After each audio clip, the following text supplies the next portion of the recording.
Há alguma esperança para um casamento assim? Olhei para o meu marido e disse: eu não te amo mais.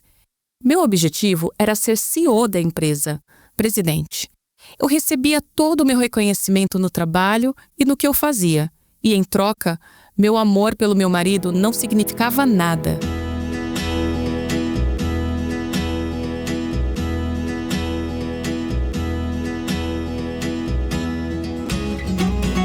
Este é o Aviva Nossos Corações, com Nancy DeMoss Wogemuth, autora de Mulheres Atraentes Adornadas por Cristo, na voz de Renata Santos. Nancy DeMoss Wogemuth tem nos desafiado a ler 1 Coríntios 13 todos os dias por 30 dias e a memorizar uma parte dele. Uma ouvinte chamada Erin escreveu para nos contar como isso tem funcionado em sua vida. Ela e seu namorado já estavam memorizando o capítulo inteiro. Erin escreveu: também acabamos de ouvir seu programa ao mesmo tempo de locais diferentes e foi empolgante ouvir o seu desafio para todos nós este mês. Fomos encorajados. Meu namorado foi no site do Aviva Nossos Corações para enviar um e-mail, mas viu que era só para mulheres, então eu estou escrevendo em vez dele. A gente só queria compartilhar que esta série tem sido um grande encorajamento e muito útil para nós em nosso relacionamento, especialmente em confiar, porque o amor sempre confia sem se tornar medroso ou inseguro. Nosso desejo é guardar o nosso primeiro beijo para o dia do nosso casamento. Muito obrigada pelo seu encorajamento. Obrigada, Erin. Esse encorajamento veio em resposta à série Como Vai Sua Vida Amorosa? Hoje continuaremos a explorar este tema com Nancy. Temos nos submetido a uma avaliação sobre a nossa vida amorosa baseada em 1 Coríntios capítulo 13. Vimos que o amor é paciente, o amor é bondoso, não tem inveja, não se vangloria e não é arrogante, não age de forma inconveniente. O amor não busca o seu próprio interesse, não se irrita, não guarda rancor, não se alegra com a injustiça, mas se alegra com a verdade. O amor, nos diz o apóstolo Paulo, tudo suporta, tudo crê, tudo espera. O amor nunca falha. Sigam o amor. Começamos a falar ontem sobre como buscar o amor e dissemos que, até que o amor de Deus preencha nossos corações, não temos uma fonte ou nascente verdadeira de amor. E então dissemos que, após nos arrependermos das nossas atitudes sem amor, precisamos ir à fonte do amor genuíno e pedir a Deus para nos preencher com o seu amor. Isso não é um sentimento, isso acontece pela fé. E você pensa: eu realmente não consigo amar essa pessoa. Sabe de uma coisa? Deus não teria comandado você a amar essa pessoa se Ele não tivesse a intenção de capacitá-la a amá-la. Você pode amar aquela pessoa pela fé. Bom, à medida que continuamos a buscar o amor, quais passos devemos dar? Quero sugerir 2 outros. O primeiro devemos escolher amar. Escolhemos amar pela fé. Uma boa pergunta para fazer aqui é: como você agiria com essa pessoa se realmente a amasse? C.S. Lewis escreveu assim: não perca seu tempo se preocupando se você ama o seu próximo, mas sim, haja com amor. Assim que tiver essa atitude, perceberá um dos grandes segredos. Quando você se comporta como se amasse alguém, você logo começará a amá-lo. Li a história de um pastor chamado George Crane, que contou sobre uma esposa que entrou em seu escritório. Ela odiava o marido, estava indo lá com a intenção de se divorciar, mas também queria feri-lo o mais profundamente possível antes de se divorciar. Ela estava com tanto ódio, tão cheia de hostilidade, que disse: eu quero me vingar. O Dr. Crane sugeriu o seguinte plano para a mulher: vá para casa e haja como se realmente amasse o seu marido. Diga o quanto ele significa para você. Faça o possível para ser o mais gentil, atenciosa e generosa. Não poupe esforços para agradá-lo, para desfrutar da companhia dele. Faça-o acreditar que você o ama.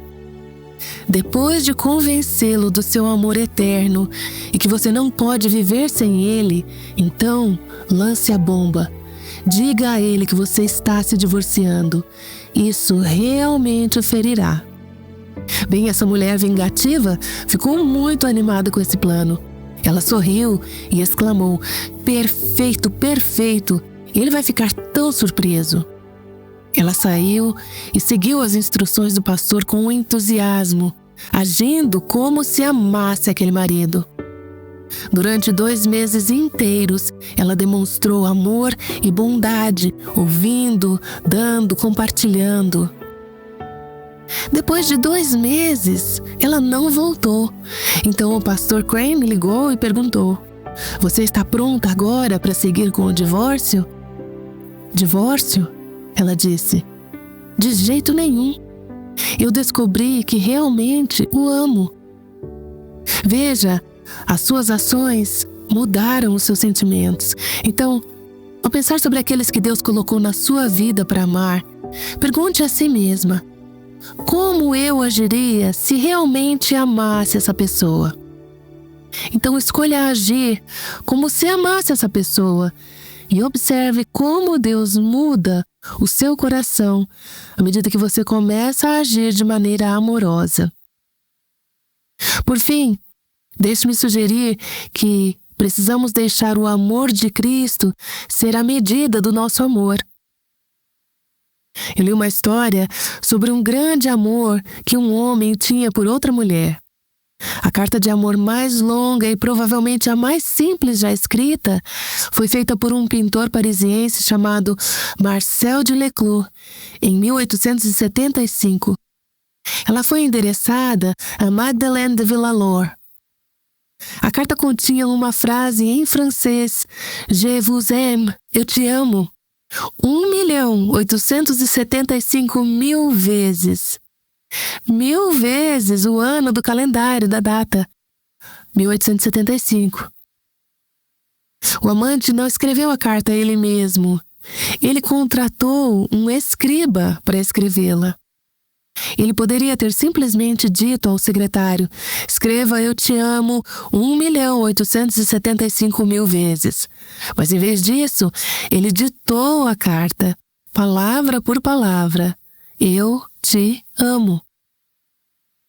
Então, a cada vez que ele dizia a frase, pedia ao escriba que a repetisse oralmente antes de escrevê-la.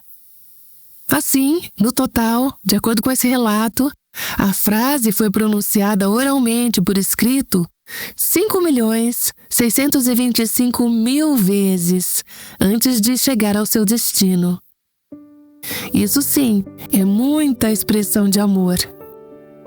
Mas eu gostaria de te lembrar que há uma carta de amor que foi escrita para você e para mim, que fala do amor de alguém por nós, de uma maneira ainda maior do que o homem que escreveu 1.875.000 vezes para dizer à garota dos seus sonhos: "Eu te amo." É uma carta que foi escrita para nós no Calvário, quando Jesus foi à cruz.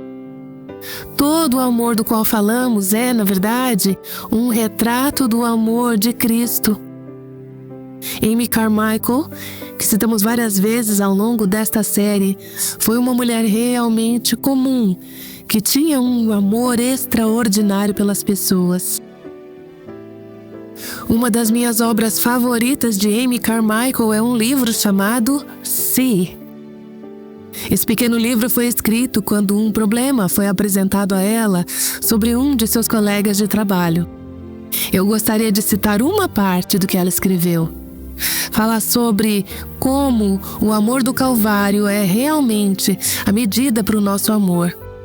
Ela disse: "Se eu posso discutir facilmente as falhas e os pecados de qualquer pessoa, se eu posso falar de forma casual até mesmo sobre as falhas de uma criança, então eu não sei nada sobre o amor do Calvário.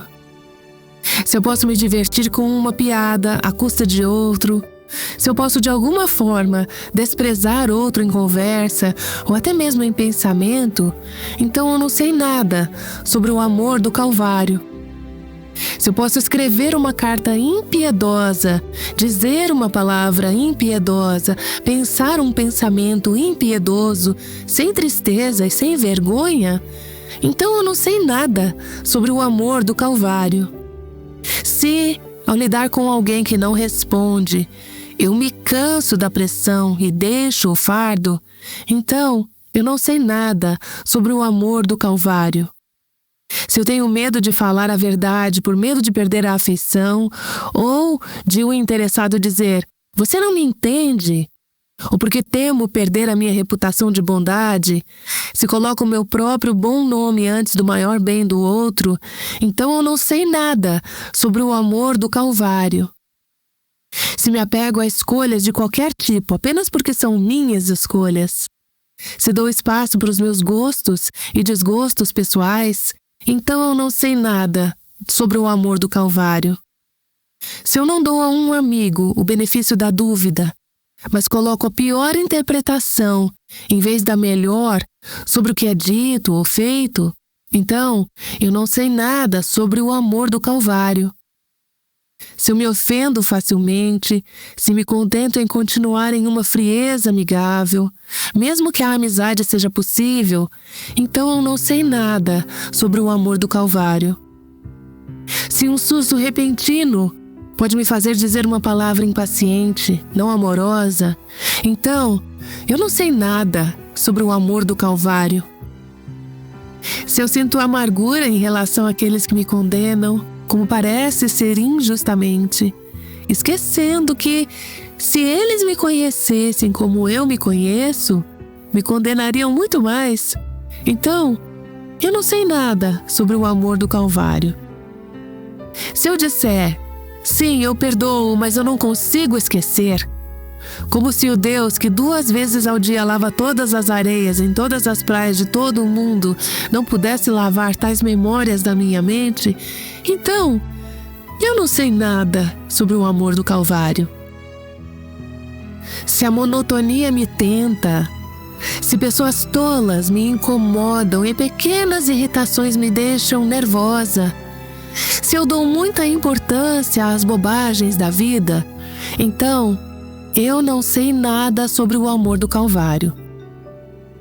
Se eu não considero o conforto dos outros, ou os seus sentimentos, ou até mesmo suas pequenas fraquezas, se eu sou descuidada com suas pequenas dores e perco oportunidades de suavizar o caminho deles, se faço o bom funcionamento da casa mais difícil de realizar, então eu não sei nada sobre o amor do Calvário.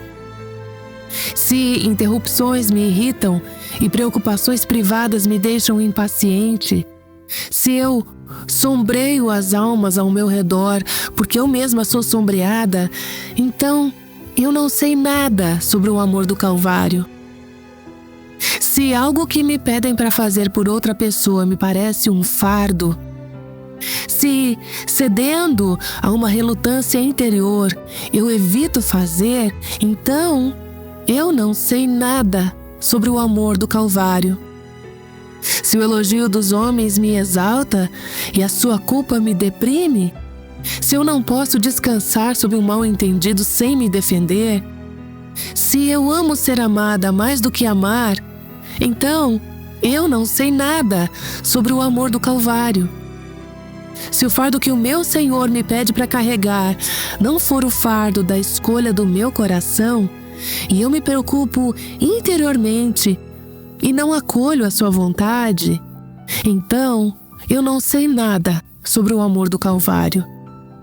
Se eu cobiço qualquer lugar na terra, exceto a poeira aos pés da cruz, então eu não sei nada sobre o amor do Calvário. Uau! Eu estava lendo este poema de Amy Carmichael ontem à noite. Eu amo quando o Senhor fala comigo de várias formas diferentes. E você também não? Nancy DeMoss Wolgemuth tem nos desafiado a manter um padrão verdadeiro e bíblico de amor. Daqui a pouquinho ela volta para a segunda parte do programa. Esperamos que você tenha crescido no caminho do amor durante a nossa série atual chamada Como está sua vida amorosa? Bem, um grupo de mulheres tem ouvido essa série junto conosco. Um membro da nossa audiência aprendeu a aplicar muitos dos princípios que estamos aprendendo no seu casamento conturbado. E ela vai compartilhar sua história. Aqui está a Terry. Meu marido e eu acabamos de celebrar nossas bodas de prata. Tivemos, porém, um período em que eu olhei para o meu marido e disse: "Eu não te amo mais." Isso provavelmente aconteceu cerca de 16 anos depois do nosso casamento. Eu era executiva de uma empresa. Meu objetivo era ser CEO da empresa, a presidente. Eu recebia todo o meu reconhecimento no trabalho e no que eu fazia. Meu marido era vice-presidente de finanças, então ele estava no caminho de sucesso. Eu era cristã. Quando me casei com meu marido, deixei minha empolgação ser suprimida pelo meu amor pelo mundo, pelas riquezas e pelo poder. Eu tinha um orçamento de $3 milhões sob minha responsabilidade. Então, todas essas coisas abafaram o meu amor por Deus e, por consequência, o meu amor pelo meu marido era nada. Diante disso, nós nos separamos por um mês e ele abraçou a Deus. Ele se levantou na igreja um domingo. Ele nunca havia ido comigo. Ele se levantou e disse: "Eu quero o que a minha esposa tinha. Eu aceito o Senhor Jesus Cristo como meu Salvador." Isso diante de muitas pessoas. Então, ele começou a jornada para salvar nosso casamento. Através de tudo isso, nosso casamento foi reconciliado. Deus honrou a atitude do meu marido. Pessoas estavam orando por mim, sem eu saber. Deus me fez ajoelhar para confessar os meus próprios pecados. Depois disso, eu orei para que Ele redimisse o que havia se perdido. Também gostaria de compartilhar que Deus chamou meu marido para o ministério. Eu deixei meu trabalho. Abandonei o emprego de $75 mil por ano para ficar em casa com uma filha do ensino médio que naquele momento estava com muitos problemas. Por meio de tudo isso, e eu digo que foi uma tempestade terrível, mas o meu Deus simplesmente transformou nossas vidas, transformou a minha, transformou a do meu marido, transformou nossa filha. Agora eu tenho 2 netinhas preciosas e uma delas se virou para mim outro dia e disse: "Nana, eu amo Jesus." Eu pensei: "Senhor, obrigada. Obrigada por eu ter ouvido isso. Obrigada por não ter ficado na rota rápida para um futuro profissional sem sucesso, mas por ter investido nessas crianças." Eu quero agora citar uma estrofe de um hino. O hino é Rescue the Perishing, Resgate os Perdidos. Você normalmente não pensa nisso como um hino que se relaciona com o casamento, mas essa terceira estrofe tem uma aplicação tão bonita para o que temos falado.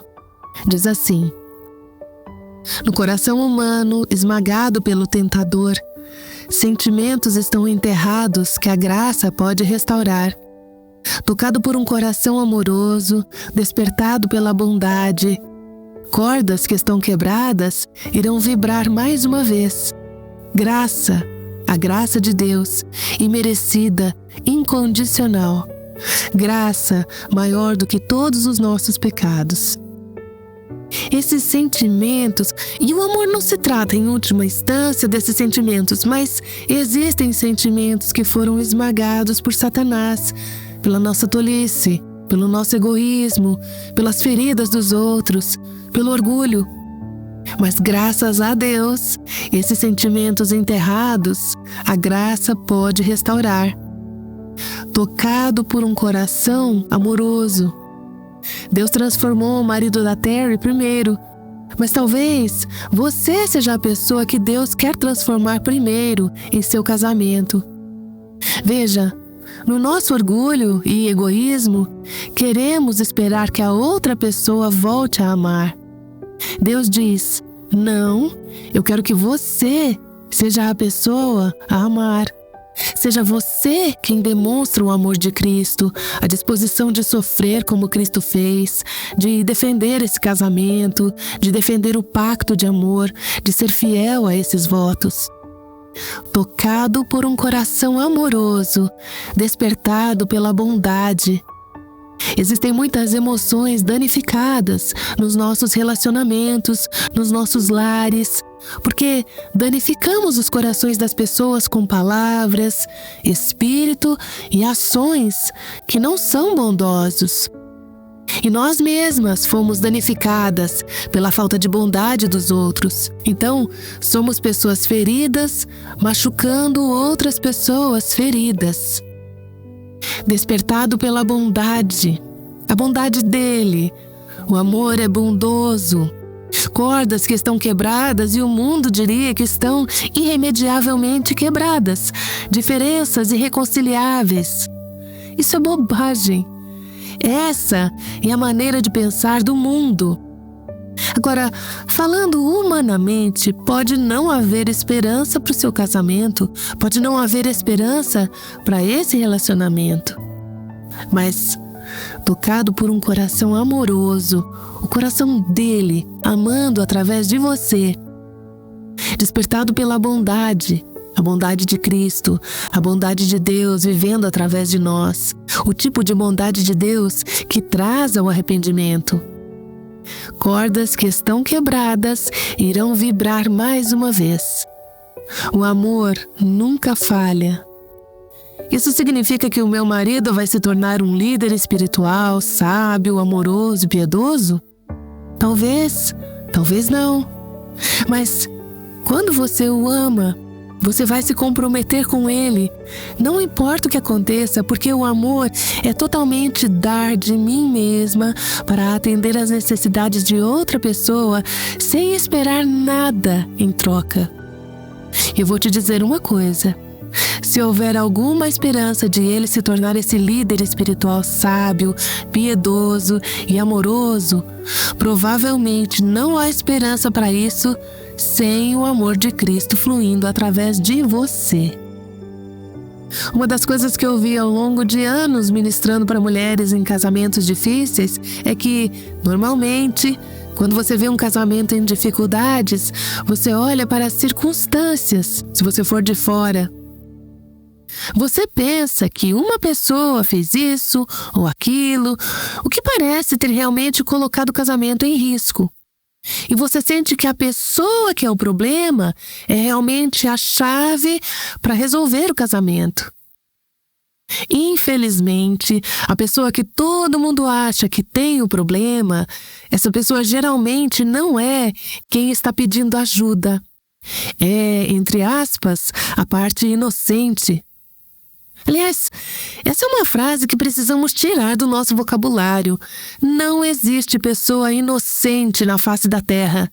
Todos nós somos pecadores, pecadores depravados. Mas, de aparência externa, você dirá: ele teve um caso, ele está vivendo esse estilo de vida imoral, ele é viciado em pornografia. Ou um marido pode olhar para sua esposa e dizer: ela é quem fugiu e deixou as crianças. Seja o que for, a pessoa que foi prejudicada, aos olhos do mundo, é geralmente a pessoa que vem pedir ajuda. Sabe o que eu descobri? Geralmente a pessoa que quer ajuda é quem tem a chave para esse casamento. Não a pessoa que parece ser a ofensora ou pode até ter realmente pecado gravemente no casamento. Eu não estou minimizando o pecado da outra pessoa, tá? Mas a outra pessoa que vem e diz: precisamos de ajuda, geralmente é quem tem a chave. Agora, isso não significa que você ama de forma manipulativa para conseguir o que quer no seu casamento e ter o tipo de marido que atenda às suas expectativas, porque isso não é amor, isso é desejo, egoísmo. O amor diz: o que eu posso permitir que Deus faça em mim para atender às necessidades e ministrar a essa pessoa que Deus me chamou para amar, quer eu receba algo em troca ou não. Como eu posso ser uma doadora nesse relacionamento? Deus derrama sua graça sobre os humildes. Então, quando uma pessoa está disposta a fazer o que o marido da Terry fez, e depois o que Deus levou a Terry a fazer, chegando a um lugar de quebrantamento, de humildade, aceitando a responsabilidade pessoal, dizendo: sou eu, ó Senhor, eu não vou mais apontar o dedo, eu não vou mais sentar aqui e esperar que a outra pessoa mude. Eu vou deixar que o Senhor me mude e vou deixar que o Senhor ame através de mim. Eu estou disposta a ser incompreendida. Estou disposta a ser prejudicada. Não é isso que é o Calvário? Veja 1 Pedro 2, o último parágrafo. Jesus, o Filho perfeito e sem pecado de Deus, ele não pecou. Nenhuma enganação ou astúcia foi encontrada em sua boca. Quando ele foi prejudicado, quando foi atacado, quando sofreu, ele não ameaçou, ele não se vingou, ele não agiu com maldade. Em vez disso, ele simplesmente tomou o nosso pecado, ele tomou o ataque, ele tomou a vergonha, ele tomou as falsas acusações. O poder desse versículo é que, pelas suas feridas, imerecidas como eram, você foi curada. Existem homens representados nesta sala que nunca serão espiritualmente curados, a menos que haja uma mulher disposta a amar como Jesus. Isso significa a disposição de absorver, de tomar, de carregar os pecados dos outros. Isso é amor. Você não precisa amar dessa forma. Você pode continuar egoísta, você pode continuar orgulhosa e pode continuar nessa situação horrível. Ou você pode deixar Cristo amar através de você, deixar Ele te encher com o Espírito, deixar Ele te dar um amor sobrenatural por esse homem. E você me pergunta, ele vai mudar? Eu não posso te dizer isso, mas eu posso te dizer uma coisa: você vai mudar.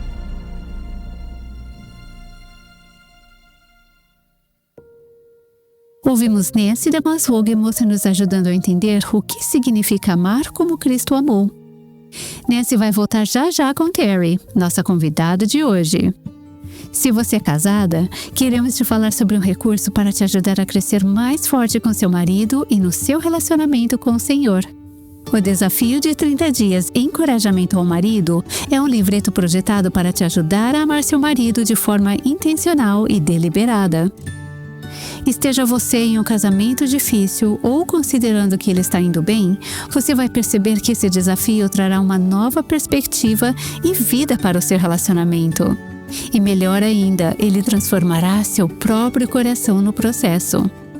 Você pode obter uma cópia do Desafio de 30 Dias Encorajamento ao Marido quando fizer uma doação para este ministério. Clique no link aqui na transcrição deste episódio para saber como adquirir a sua cópia física ou digital. Ou visite nosso site avivanossoscorações.com e clique na aba Livro/Livretos. Agora vamos voltar para Nancy e nossa convidada. Terry, assim como oraram por você quando você nem sabia, você poderia interceder pelas mulheres que estão nos escutando hoje? Claro! Querido Pai Celestial, enquanto nos curvamos diante de Ti agora, Senhor, nós Te agradecemos porque Tu és um Deus maravilhoso. Pai, sabemos que tudo no céu e na terra Te pertence, Senhor, e que este é o Teu reino, que Tu és o governante de toda a humanidade. Pai, e que Tua mão controla o poder e a força. Só Tu podes reviver os nossos corações. Somos como um rio em Suas mãos, e Tu nos direcionas. Pai, isso inclui a maneira como amamos e como nos deixamos amar. Eu oro por todas nós, para que cheguemos ao ponto de quebrantamento, para que Te recebamos como nosso Senhor e Salvador. E Pai, que tu possas permitir que nossos casamentos sejam curados, restaurados e renovados na semelhança que tu desejas. Por tudo isso, pedimos no nome precioso de Jesus. E assim encerramos a série Como está a sua vida amorosa? Nossa oração é que ela tenha sido uma bênção na sua vida e no seu entendimento sobre amor incondicional, seja você casada, solteira, divorciada ou viúva. Sempre há ocasiões para demonstrar o amor de Cristo às pessoas ao nosso redor. Na semana que vem, iniciaremos a série Submetam-se aos seus líderes. Nancy vai percorrer passagens do Novo Testamento para nos ajudar a identificar as atitudes e ações que devemos demonstrar em relação aos nossos líderes espirituais. Aguardamos você na segunda-feira aqui no Aviva Nossos Corações. O Aviva Nossos Corações é o ministério em língua portuguesa do Revive Our Hearts com Nancy DeMoss Wogemuth, sustentado por seus ouvintes e dedicado a chamar mulheres à liberdade, plenitude e abundância em Cristo.